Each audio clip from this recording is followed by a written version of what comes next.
Hi, I'm Kevin Fleischman. And I'm Marcia Robledo, We are a couple of film programmers for the Over the Rhine International Film Festival in Cincinnati, Ohio. and we're a couple of Gen Xers rewatching films from our youth and reviewing them, and then also watching youth films and looking at them through our middle-aged Gen X lens. And today we have a special guest with us, our friend Bo, who is another programmer with the OTR Film Festival. And these guys were lucky ducks and were able to go to the Toronto International Film Festival. So today we're just wrapping up some of the films that they saw and some of the recommendations and just kind of talk about Toronto. So Bo, this is your 8th year, I believe. And so you've been going to TIFF for a number of years, and you also were participating during the lockdown, the shutdown of the COVID shutdown. Mm-hmm. So your thoughts about the evolution over the last 8 years, what you've noticed, and especially with this year being the strikes, the writer strikes and the actor strikes affecting the festival. Well, I mean, since 2015, not a lot has changed as far as my experience, my in-person experience. Obviously, doing it virtually for 2 years, 2020, 2021. 2020 actually was quite enjoyable, although I thought that I would very much miss being up in Toronto and enjoying the city as I typically do.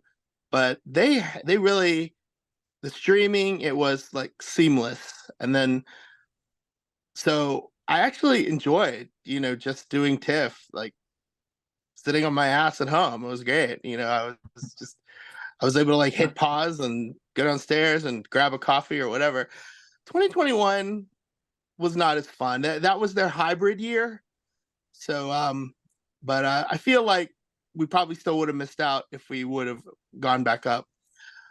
So returning to the city in 2022 was massive, and it was just, we were so over the moon to be back in the city and to experience the city again and experience the whirlwind of TIFF, and just all the crowds and all the people we normally rub elbows with and hang out with when we're up there.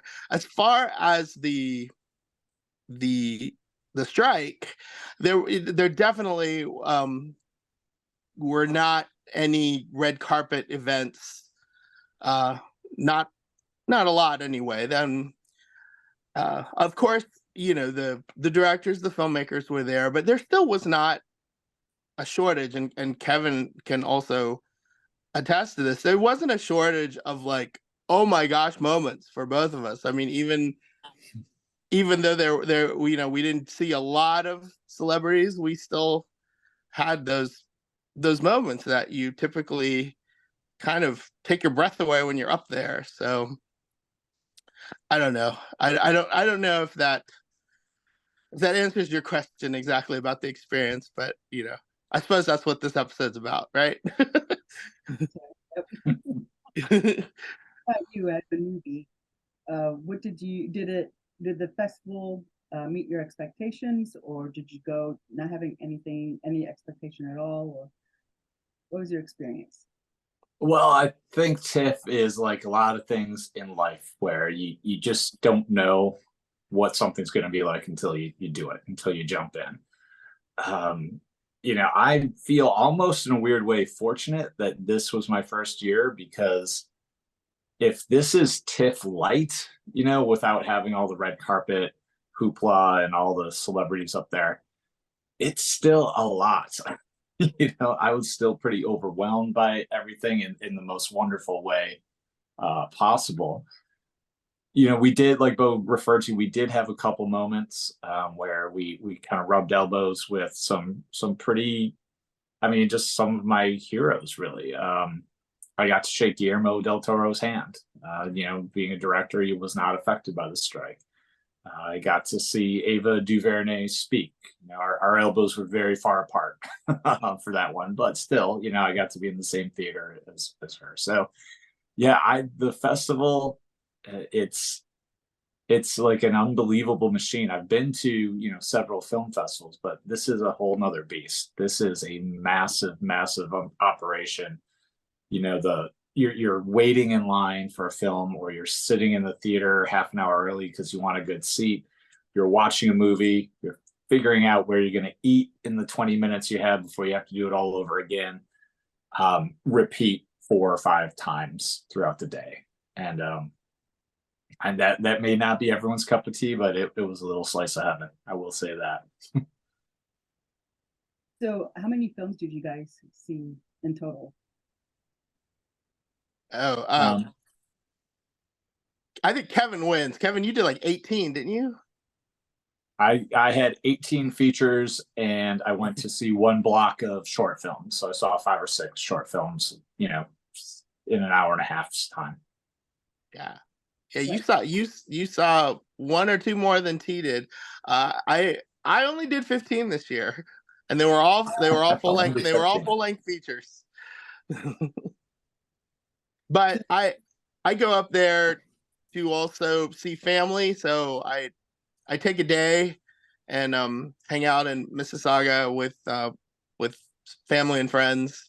So that's kind of an annual thing with me. So, but I'm always back the following day. You know, I was like, I'm back. You know, I'm gonna be back watching movies the next day. So, How many days were you guys there? I want to say, was it Tuesday, Wednesday to Tuesday. We right? left.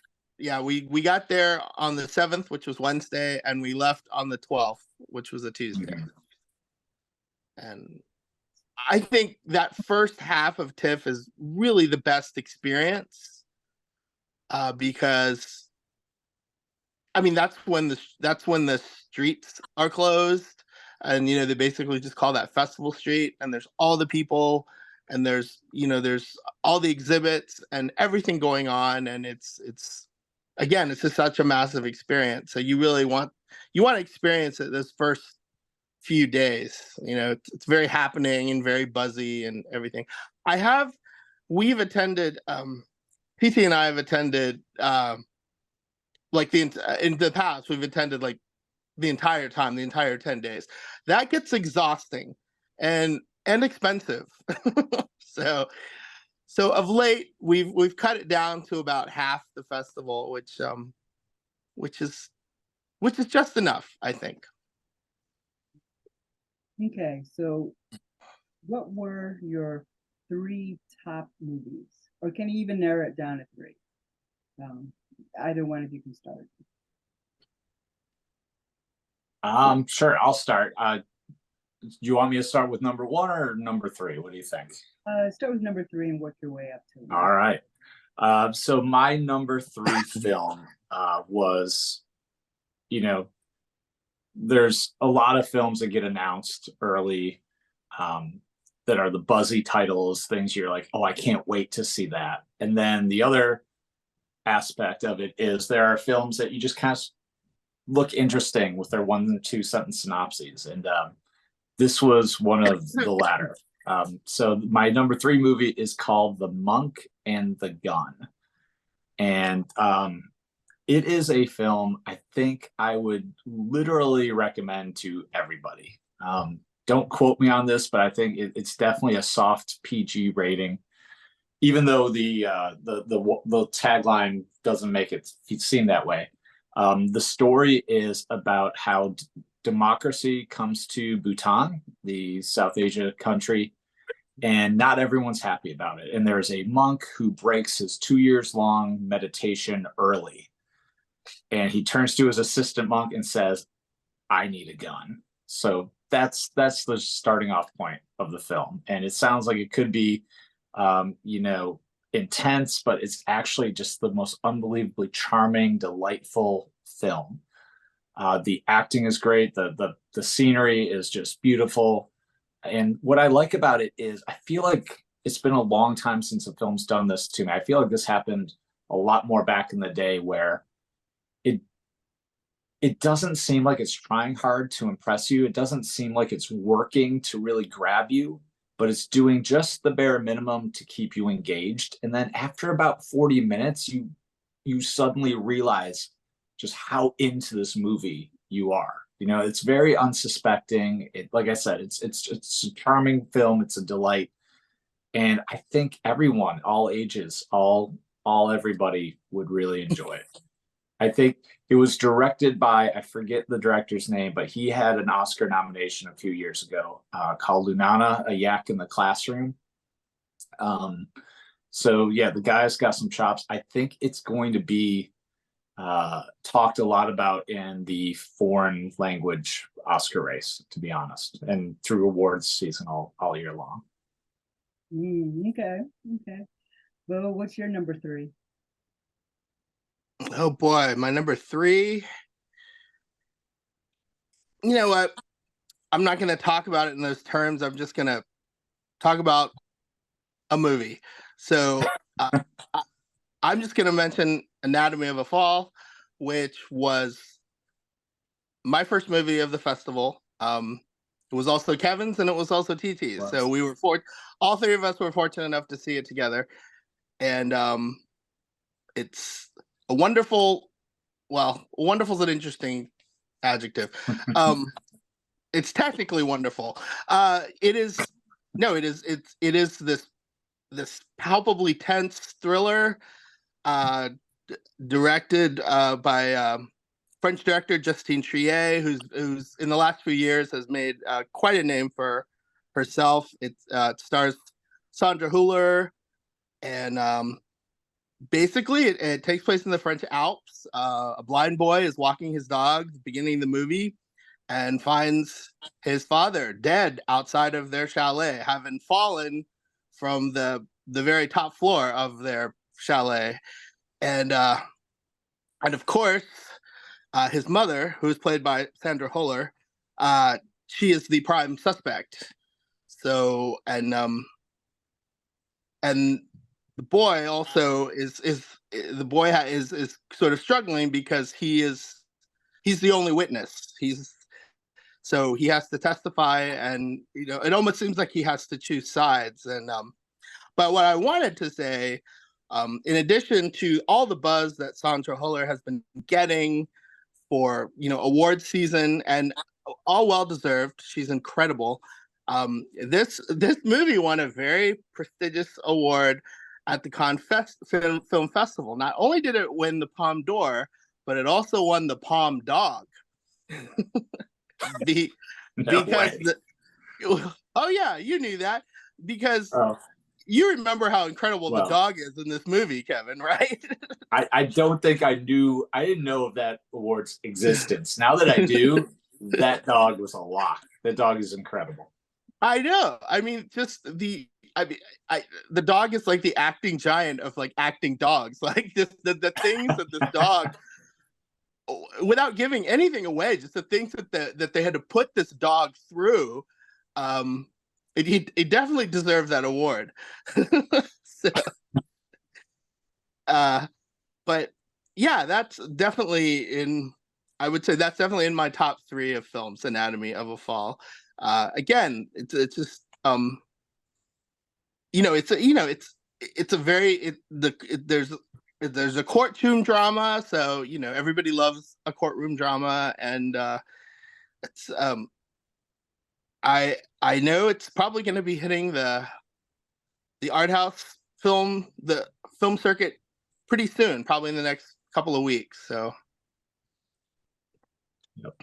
I did just read a limited US release starting October 13th, and I'm sure a much wider one to follow a week or two afterwards. Okay, there you go. All right, Kevin, what's your next Well, I'm just gonna keep going because Anatomy of a Fall is my number two.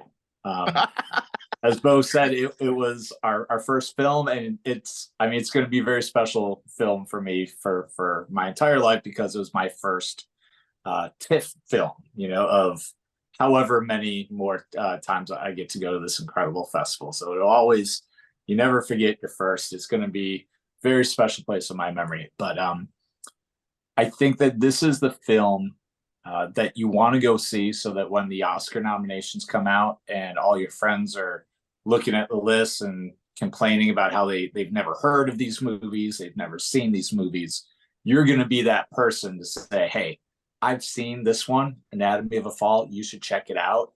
You're going to be like the most popular person at work or in your social circle. It's going to be definitely up for foreign language film. I would be shocked and amazed, Bo mentioned it, if Sandra Hiller does not get a nomination or even a win for Best Actress. This was a phenomenal performance, almost as good as the dogs there.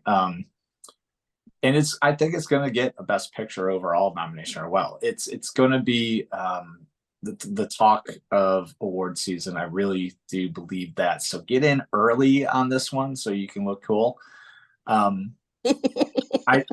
I think what I love, because that's why we're all doing this, right? Just to look cool. I think that what this movie is about for me, the one thing that struck me most about this film is, like, you know, Bo summarized, you know, the plot pretty well there. You know, no one is a true witness to this, right? The son comes home and finds his father laying on the ground. So everyone in this movie is working with incomplete information, and everyone's in such a rush to fill in the blanks, to come up with a theory. You know, from the lawyers, from the detectives to, I mean, it runs the gamut, even outside the judicial system. Everyone's in such a rush to come to a conclusion, to come to some sort of like reality, and they cling to it so fiercely. And I think that's a statement about the state of our world. I mean, how many decisions are all of us making? You know, we're all in our information silos. Like we're making these decisions and judgments and adhering to them so tightly when we don't have all the information. And that was, in addition to being, as Bo said, a superb and completely captivating courtroom thriller. I think it's a very powerful statement on the state of our world. Okay. If I can build on that a little bit, again, without giving too much away, it almost seems like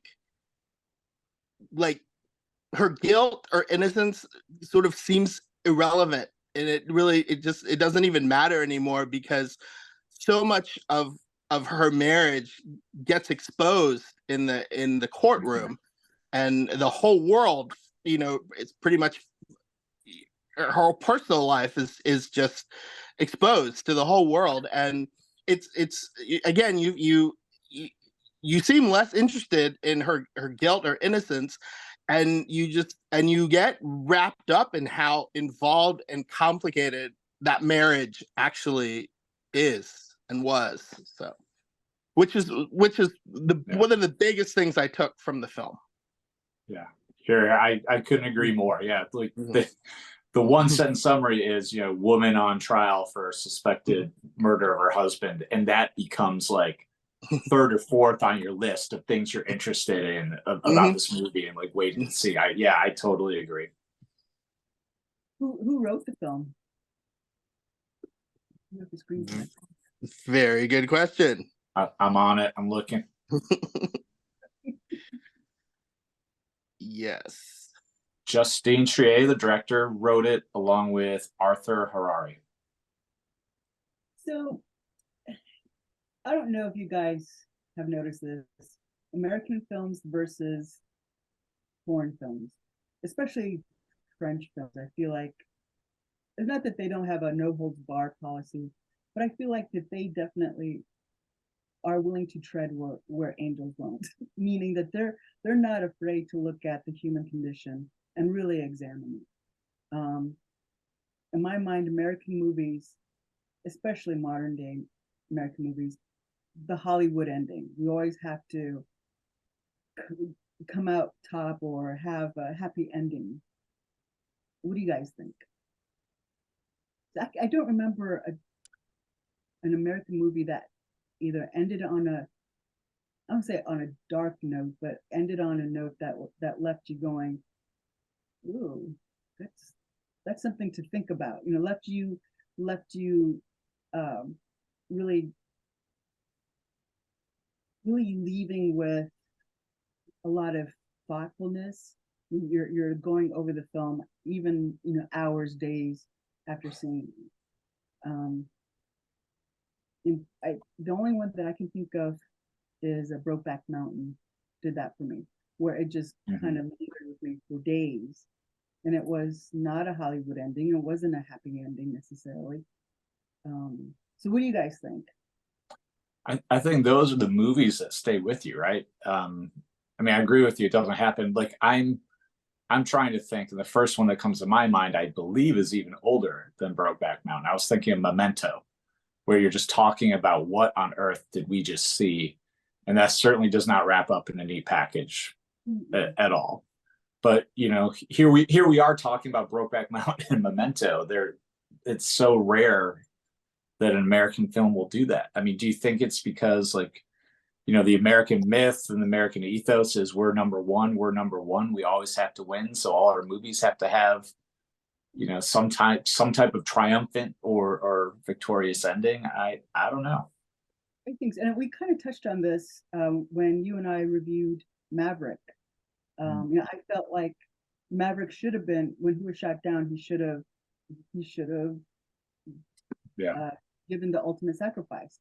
To me, that would have been a more powerful ending and really solidified his legacy. That, you know, he started his career as this hotshot Top Gun pilot, but matured into being somebody that was a mentor, and he trained this new generation of pilots, and this was his ultimate sacrifice for them and for his country.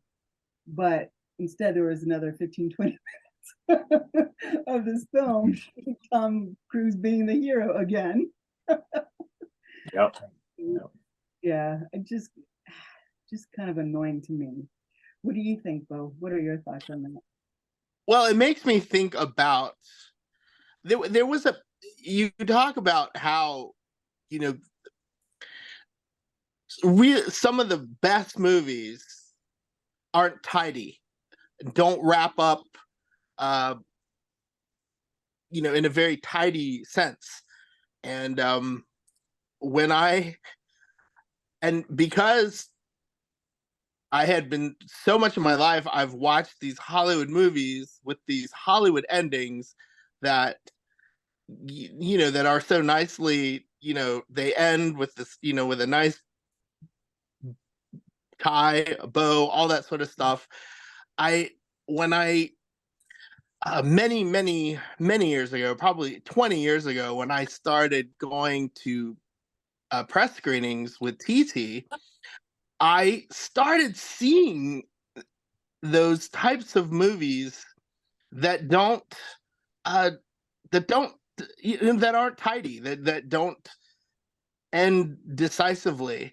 And for a little bit, I would look at TT at the end of the movie and I'd ask him, well, what do you think happened? And then he would look at me and said, well, does it really matter? Like, is that the point of is this the whole point of the story? And so I learned then, I evolved as a watcher of film, that I do actually enjoy the types of films that maybe leave you hanging a little bit, because I learned how that I have to sort of appreciate all the artistry and the character arcs and everything else that are involved in the film. So Okay. All right. Well, back to TIFF movies. no, yeah. I forgot with whom we left off. So whoever wants to pipe in with their next movie.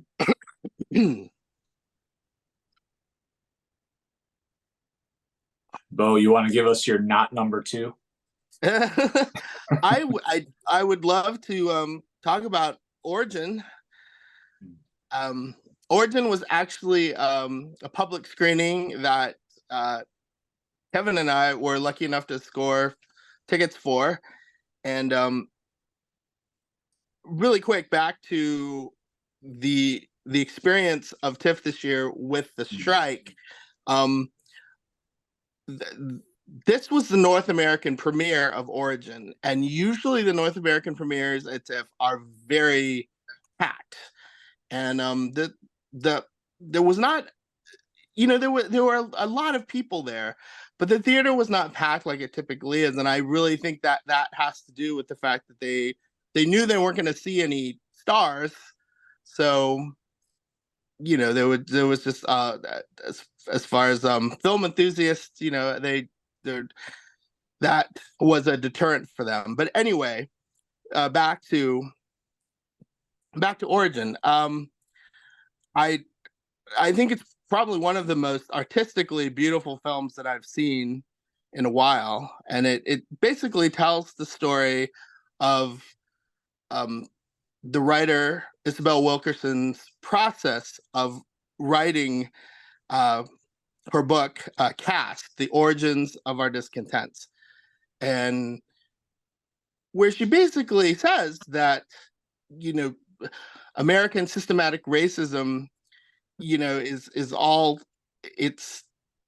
you can compare it, or you can even call it a caste system, and it's something that we have in common with other nations and other countries and continents across the globe, and it's been going on for centuries, where there's like social class and hierarchy, and that sort of defines, where you fit in, and you have those, like, you see it a lot in India, where you have those I can't remember what they're called, but they're the lowest of the social class. Yes, they're because I think it's they're the Untouchables. Yeah, the Untouchables, Sorry, the I think it's the Undesirables, Untouchables. and they have to clean the streets, and they have to immerse themselves into sewers of crap, and just because they were born of the wrong pedigree. So basically, Isabel Wilkerson, says that's what's happening. That's what's been happening, with Jim Crow, and the Nazis, and it all comes together. And she made it's a I feel like it's a nice conversation starter, and I think it's a conversation that more people need to have. But I want to talk more about, like, how beautiful the film is, because even though there's a lot recreated, they're very, like, brief scenes, but they're very elaborately recreated, like the what happened with Trayvon Martin. There's a brief lynching scene, things with the Nazis, the whole the segregations at the swimming pools, and there's a lot that's recreated in our history, and it might be a little hard to watch, but it's all, the way it was just recreated, the detail, there's a lot of beauty in it, because again, I think it's just tying everything together. It's connecting all of us with the rest of the world, which is, again, something I found very beautiful about the film. But it also tells, it's also Isabel Wilkerson's very personal experiences, and her experiences of loss, and that loss, how that was part of her process in writing this book, and all the traveling she did, going to India and Germany, and everything she did. So, and of course, Kevin mentioned Ava DuVernay. It was amazing to see her and to have to sit in on her Q&A. And I think one last thing I'd want to say is what was part of her Q&A, and she was basically talking about how she had like mental health professionals on set for the entire crew, not just the talent, because they were seeing things that were what they were recreating there in the sets and everything were could be traumatic and triggering. So she says, I had them there not just for the talent, but she goes, I had them there for like the caterers because they were seeing this too. And one of the things she said was, I just wanted everybody to have like a soft landing. And I just thought that was really cool. So, I mean, I think it made me love Ava DuVernay even more than I already did. So that was called Origins again? Is that Origin. Yep. Singular. Yeah, Origin. Mm-hmm. Is it a narrative or a doc? I'll answer this one just because I did not read the description very closely. All I knew was that this was based on a book, so I walked in assuming it was going to be a documentary. But within about 30 seconds, as I see, a young black man walking into the convenience store and buying Skittles with his hoodie on, I realized that I am actually in, as Bo said, a beautifully shot and gut-wrenching narrative film. It is a narrative, and we couldn't have planned this better. This is my number one film coming out of the festival. Bo talked about it so well. I'll add a couple little things. First, I agree with everything he said. It's a beautiful film. It's very heavy, but my big thing is I think everybody needs to see this film. Don't dismiss it. I heard one prominent podcaster critic talking about the film, mentioning that it was going to be a film about what it's like to be Black in America. And in fairness, he didn't see it, but this is not a film about what it means to be Black in America. This is a film about America. This is a film about every single person. Even if you didn't invent a caste system, you are a part of it. That's what I took away from the film, that, just the intentionality of it all. There's a great scene where, and I've heard people say this in actual life, where Ingenue Willis, who is incredible as Isabel Wilkerson, she is meeting with colleagues in Germany, and her German colleague says, you cannot compare what happened here with our Holocaust with slavery. It's just not the same. It's nowhere near as terrible and awful. And I think the brilliant thing about this film and the book, which I'm about 2/3 of the way through the book. This movie may maybe run right out and get it. Is that whether it's India, Nazi Germany, Jim Crow, United States, modern day United States, all of those things sprung from the same seed, and that seed is caste, an intentional division of society. And it comes out with different results in different places, but it's all connected. It's all the same. Yeah, just a stunning film that is definitively my number one coming out of the festival. Mm-hmm. So do you have any honorable mentions? Oh yeah, actually, if you, in a fun sense, this was my favorite film. I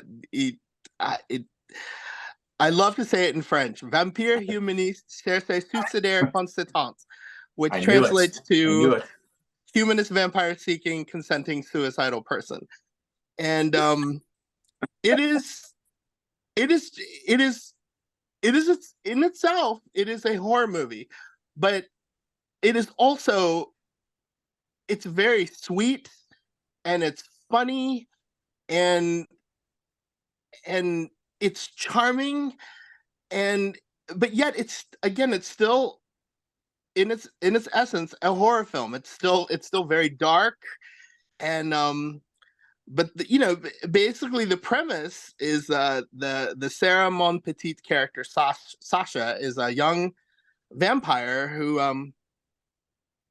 who she has issues with killing people, but she's a vampire, she has to. That's how they survive. So, and her parents, her father is very supportive of her, and he's okay being, she has, even though she's like becoming a young adult, she still has to live at home because her parents are the ones that are doing the killings and making sure she has blood and everything. And then, but her mom from the very beginning is like, no, we need to just force her to do this, put her out on her own and make her learn how to do this, which eventually she has to do. She's forced to like live with her older cousin, and who is very much a traditional vampire, and she lives in this warehouse, and of course, being a vampire, she's been alive for hundreds of years, so she has all these cool like antiques and vinyl and things like that. And but anyway, Sasha ends up meeting a a teenage boy who is who's basically obsessed with dying, and so she figures maybe this might be her chance to make a kill, because this is actually somebody that wants to die. So, and that's that's pretty much the film right there. I also was I fortunate enough to see this with Kevin. So I wholeheartedly recommend that. This movie is an absolute blast. You'll love it. Who's it by again? it was directed by Ariane Louis Sayes. It's a French Canadian film, and it was written by her and Christine Doyon, and I I know that it's still making the film festival rounds, but I'm really hoping that we'll see a wider release, because this is just something I want to take everyone to see. I want to take all my friends to see it. So the vampire who is hesitant to kill. We've seen that show before in Interview with a Vampire. Louis Dupont. Dupont. Hmm. Mhm. So we've seen it there, and then there's also uh, Byzantium. Byzantium. Does that sound familiar? Is that ringing any bells with you guys? A little, yeah. I have No. not seen that. So what makes this vampire hesitant to kill different than the other vampires who are hesitant to kill? Well, I would just say simply this is I think Bo used the word charming, but I'd say this is a charming coming of age story. This Yes. is every teenager's problem. I mean, and I'm the parent of a teenager, and it's like, do we get on him about his grades? Do we like put his nose to the grindstone, or do we let him figure it out? Do we let him make his mistakes and find his way and celebrate just who he is, not what he achieves? Like it's the template for raising a teenager, just in this completely absurd, funny delight of a little vampire story, really. So are there any films that you either saw at the festival or recognize being at the festival that are now coming through on streaming?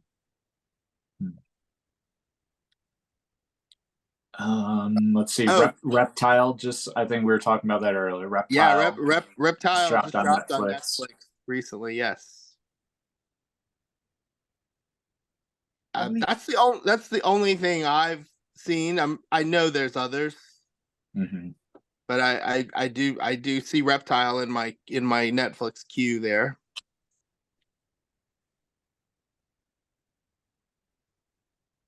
Are there any more film festivals you guys are going to this year, or I We think are this is it for me. well, we're doing but yes. Go ahead, Mo. Yeah. Indie Memphis, and we are doing Indie Memphis on like a limited virtual sort of basis. So yeah, that starts probably around the last week of October. So, but we'll be seeing a lot with that too. So, Okay.